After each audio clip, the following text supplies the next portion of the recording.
अल्हम्दुलिल्लाह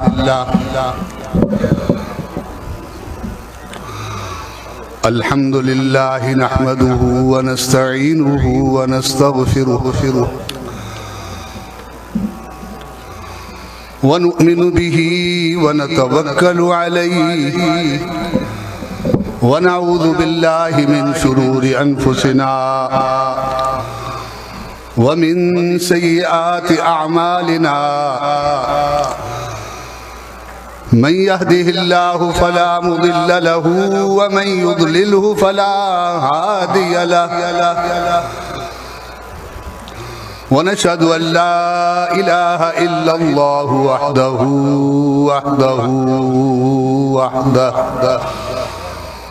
ला शरीक लहु ला दिद्द लहु व ला निद्द लहु व ला मिस्ल लहु सरमदियुन अबदियुन दहरियुन दैमुमियुन ला अव्वल लहु व ला आखिर लहु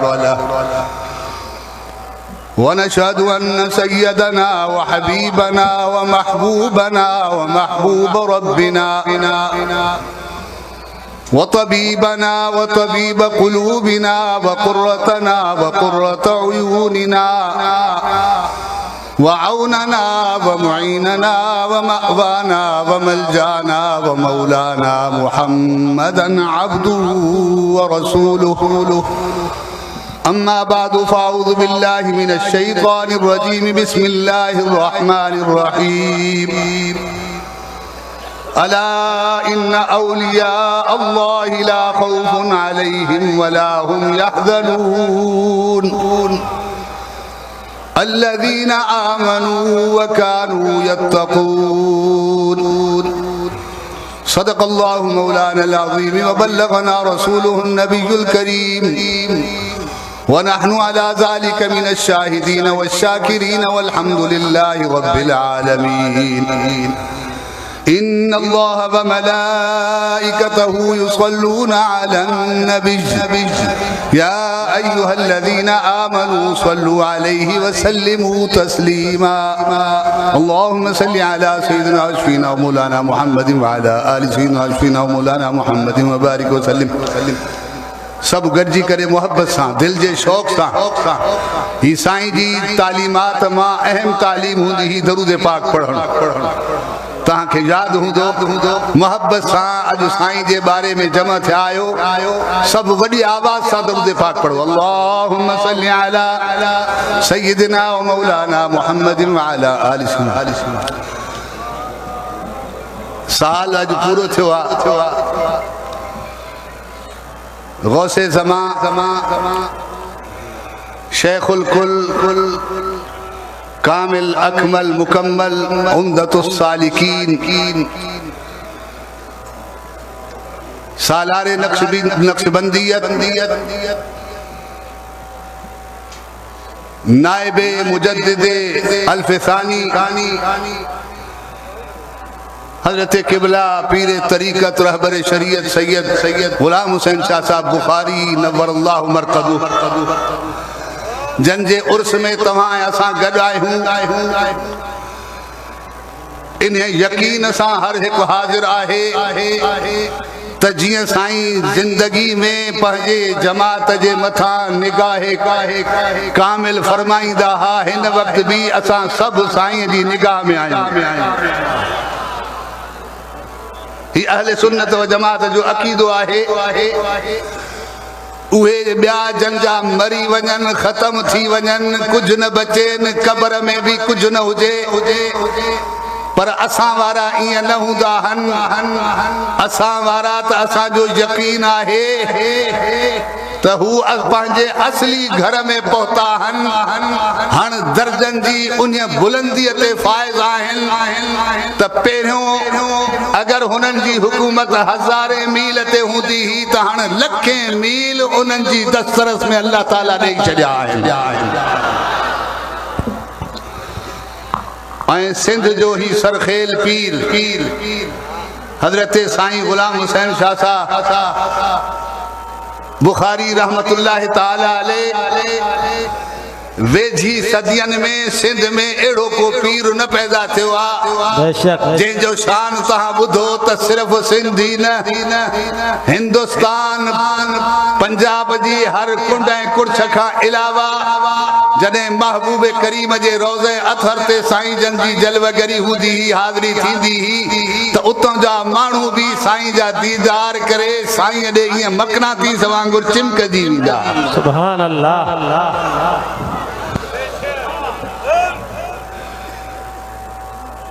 उहा छा शइ हुई साईं वटि बस इन बाबत हिकड़ी ॻाल्हि तव्हांजे साम्हूं अर्ज़ रखंदुसि। ही जमात साईं जी आहे ऐं वॾी ख़ुशी थी त सज्जादा नशीन पीरे तरीक़त रहबर शरीयत हजरत किबला साईं सैयद अताउल्लाह शाह साहब बुखारी दामत बरकातुहुल आलिया जन भी जमात सां उहे प्यार करे रहिया आहिनि जीअं साईं वॾा पाण प्यार फरमाईंदा।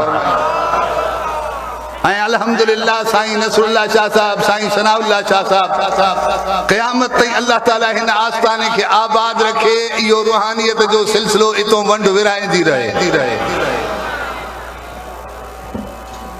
बेशुमार सिफ़तुनि मां हिकड़ी सिफ़त साईं कामिल जी मां जेका ॾिठी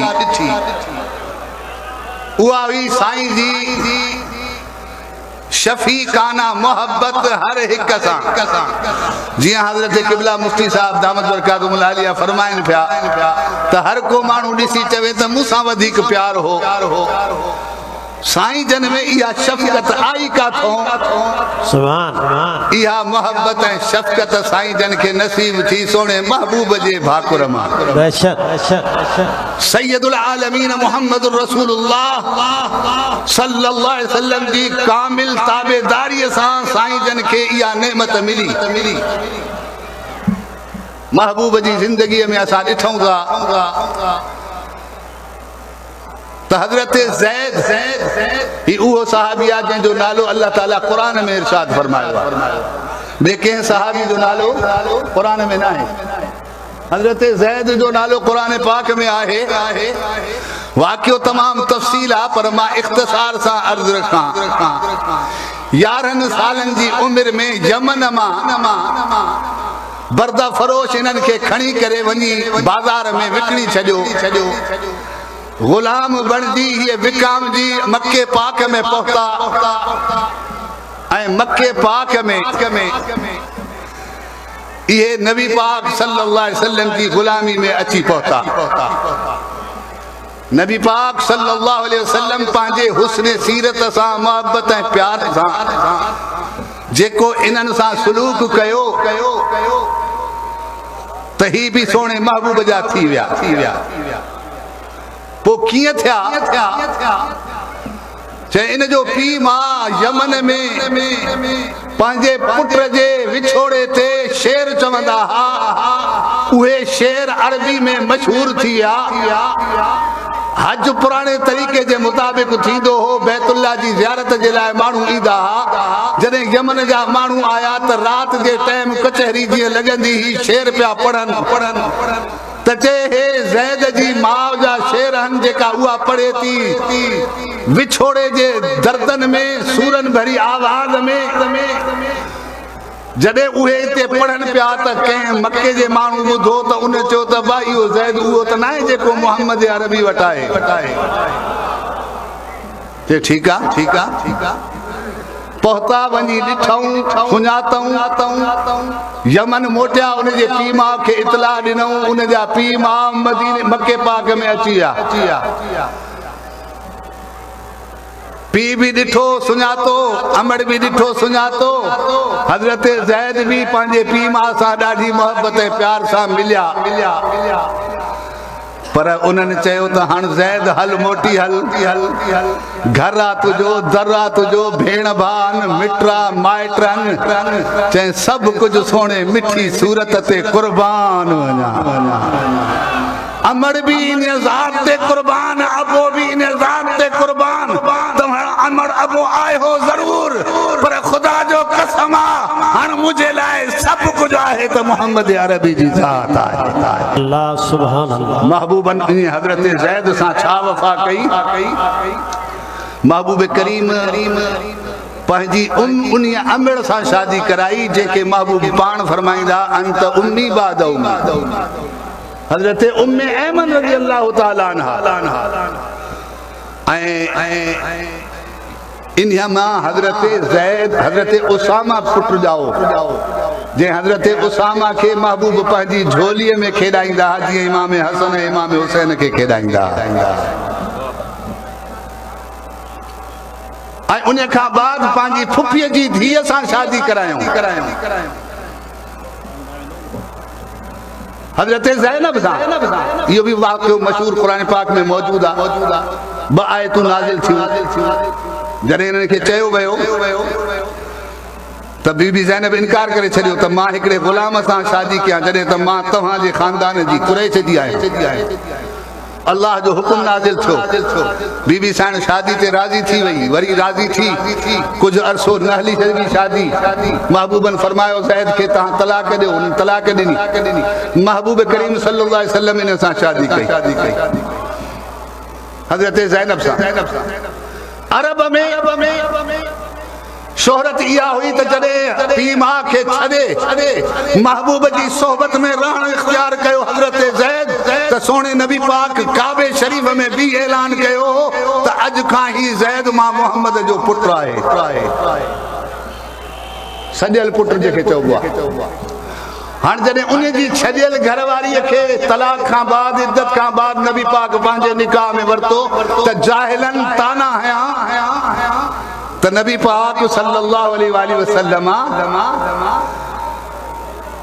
पंहिंजे पुट जी घरवारीअ सां शादी कई आहे, तलाक छॾियल घरवारीअ सां। पोइ नबी पाक सल्लल्लाहु अलैहि वसल्लम शरीयत जे इन ॿिनि हुक्मनि खे ज़ाहिर कयो त पुट जी औलाद सकी आहे त वारिस थींदी आहे, जेका सकी न आहे त उहा वारिस कोन थींदी आहे। न उनखे पीउ जो नालो ई ॿियो अची सघे थो, पीउ जो नालो बि साॻो ई रहंदो। ऐं अल्लाह तबारक व तआला इते इहो क़ुरान पाक जी आयतूं नाज़िल फरमायूं मा कान मुहम्मदुन अबा अहदिन मिन रिजालिकुम वलाकिन रसूलुल्लाहि व खातमन नबिय्यीन व कान अल्लाहु बिकुल्लि शैइन अलीमा।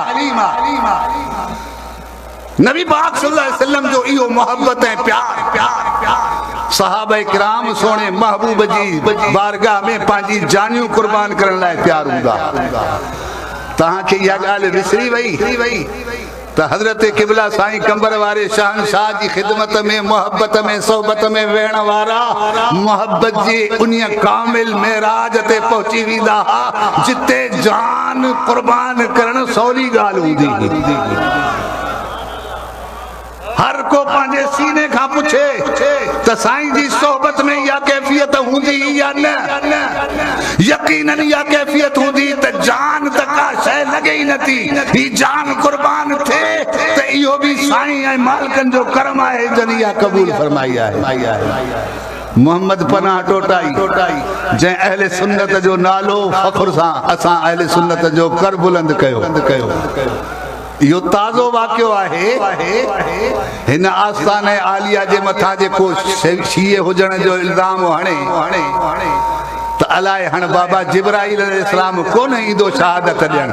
इहे आलिम सगोराई शहादत ॾींदा त ही अहले सुन्नत जो मस्कन आहे, अहले सुन्नत जो आस्थानो आहे ऐं क़यामत ताईं इते महबूब ऐं महबूब जे अहले बैत ऐं सहाबा किराम जे इज़त ऐं एहतराम जी तालीम ॾिनी वेंदी आहे। बेशक नारे तकबीर, नारे रिसालत, नारे तहकीक, नारा मुर्शिद हुसैन, सहरा हुसैन। सिंध जो अज़ीम खतीब पंहिंजे वक्त जो मुनाज़िर अहले सुन्नत हज़रत अल्लामा मुफ्ती अब्दुल रहीम साहब सिकंदरी रहमतुल्लाह ताला हिकु दफ़ो न कई दफ़ा उन्हनि जे ज़बान मां आम जलसे में मां इहे लफ़्ज़ ॿुधा फरमाईंदा हुआ जिते किथे बि बद मज़हब थोरो गोड़ कन उते तहां साईं कंबर वारे के घुरायो, इंशाअल्लाह हर तरफ महबूब जी मोहब्बत ऐं प्यार जो पैगाम पहुची वेंदो। हाणे जिब्राइल अलैहिस्सलाम अची तव्हांखे शाहिदियूं ॾे त ही आस्थानो रवाफ़िज़ जो आस्थानो नाहे तोखे ख़बर हुजण घुर्जे राफ़िज़ी उहो आहे जेको कंहिं सहाबी जे मथां तान करे अहले बैत सां मोहब्बत रखण ऐं प्यार रखण इहो रिफ़्ज़ नाहे अहले बैत सां त महबूब पाण प्यार कयो आहे केतिरियूं हदीसूं ॿुधायां त नबी पाक पंहिंजे बचड़नि सां प्यार कयो आहे अगर नबी जे उन बचड़नि सां प्यार करण इहो नबी पाक जी सुन्नत हूंदी या इहो रिफ़्ज़ हूंदो अकुल कयो समझ कयो आहिनि बचड़ा इमाम हसन ऐं हुसैन जा पर तारीफ़ इते ॿुधंदे त सैयदना अबू बकर सिद्दीक़ जी ॿुधंदे आहे या न हिन दरगाह ते फैज़ ई नक्शबंदी आहे ऐं नक्शबंदी फैज़ जो मरकज़ अबू बकर सिद्दीक़ रज़ी अल्लाह ताला अफ़ज़लुल बशर बअदल अंबिया बित्ताक़ीक़ इन्हीअ करे मां पूरी जमात खे खुले दिल सां इहो पैगाम ॾियां थो त हेॾो होॾो वारी ॻाल्हियूं ॿुधण जी ज़रूरत नाहे ही जॾहिं चंड चढ़ंदो आहे नी ऐं इहो चिमकंदो आहे त पोइ मूंखे चवण ॾियो अल्लामा जामी रहमतुल्लाह अलैह फरमायो त महफशानद नूर सग औ पोइ इहो औ थींदी आहे पर इहो औ तॾहिं थींदी आहे जॾहिं चंड पंहिंजी चांडोकी फैलाईंदो आहे अल्लाह तबारक व तआला पंहिंजे हबीब पाक सल्लल्लाहु अलैहि वसल्लम जे सदके हिन आस्थाने खे क़यामत ताईं आबाद रखे प्यारी जमात ही जमात साईं जी गॾु कयल जमात आहे बस आख़िरी ॻाल्हि आहे ही जमात साईं जी गॾु कयल जमात आहे ऐं यादि रखो इन्हीअ जमात खे गॾु रखण जेतिरी साईं अताउल्लाह शाह साहब जी ज़िम्मेदारी आहे ओतिरी तव्हां असांजी बि ज़िम्मेदारी आहे इहा ज़िम्मेदारी पूरी कंदो इंशाअल्लाह हर को पंहिंजे पीर भाईअ सां ईअं मोहब्बत ऐं खीर खंड रहंदो जो उन जे दुख ऐं सुख में हर वक़्तु तयारु रहंदो इंशाअल्लाह इहो मुर्शिद जी तालीमात आहिनि जे तव्हां मुरीद ईअं मोहब्बत में पीर भाई पाण में हिक ॿिए सां मोहब्बत ऐं प्यार कंदो त दुनिया ॾिसी चवंदी ओहे था वञनि कंबर वारे जा ग़ुलाम सुभान अल्लाह भलो कम तूं कंदे तारीफ़ तुंहिंजे मुर्शिद जी थींदी भलो कम तूं कंदे तारीफ़ तुंहिंजे मुर्शिद जे बचड़नि जी थींदी इहा ज़िम्मेवारी